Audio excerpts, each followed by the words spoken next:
There are signs of past glaciers all around Greenland. In this video, we will learn about the importance of being observant of the landscape around you. It is possible to learn so much just by having a keen eye for the landscape. Where I live in New Hampshire, an ice sheet covered the landscape 10,000 years ago. Right where I am standing was covered with ice that was miles deep. Today, as I walk around the forest, the signs of the glacier are still evident.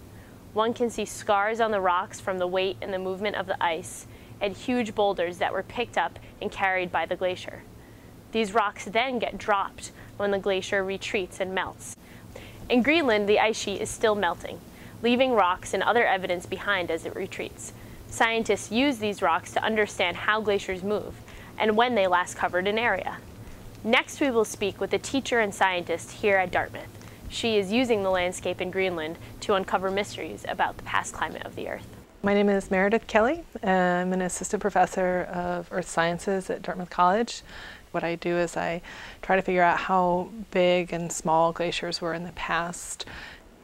I started working in Greenland the first time in 2004, and I got an opportunity to go to East Greenland to the Scoresby Sun region and start doing some research there. And since then I have been back almost every year and have started to go to West Greenland, also near Kangerlussuaq, and this summer I'm going up to Northwest Greenland near Thule. So the landscape is amazing, particularly in Greenland, because it records the different times in the past how big the ice sheet was, and in some places how small the ice sheet was. One landscape feature that is really indicative of an ice margin is something called a glacier moraine.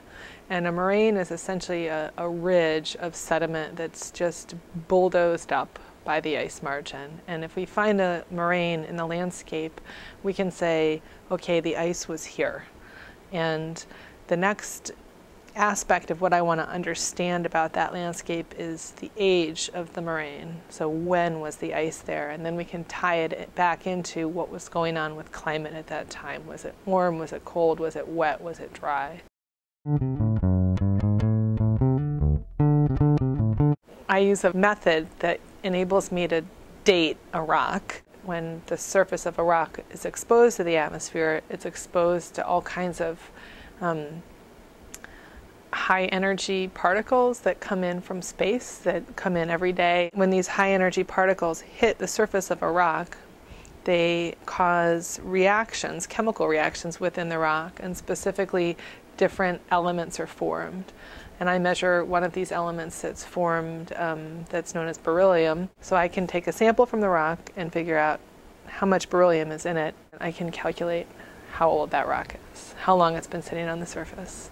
Most of the coastal area of Greenland was covered by ice during the height of the last ice age, which was about 20,000 years ago, and the Greenland ice sheet extended way out into the ocean, also almost out to the continental shelf. The ice sheet started to recede because climate started to warm, and it reached the coastlines in most area, probably also in Nuuk, by about 10,000 years ago. Now that you know what a glacier can do to the landscape, you can try to find these pieces of evidence yourself. Although you might not be able to analyze chemical samples like Meredith Kelly just yet, you can observe the bigger signs of a glacier, such as scarred rocks and massive boulders. As the climate continues to warm, the landscape will continue to be influenced by glacial retreat. You are now prepared to unravel these mysteries where you live.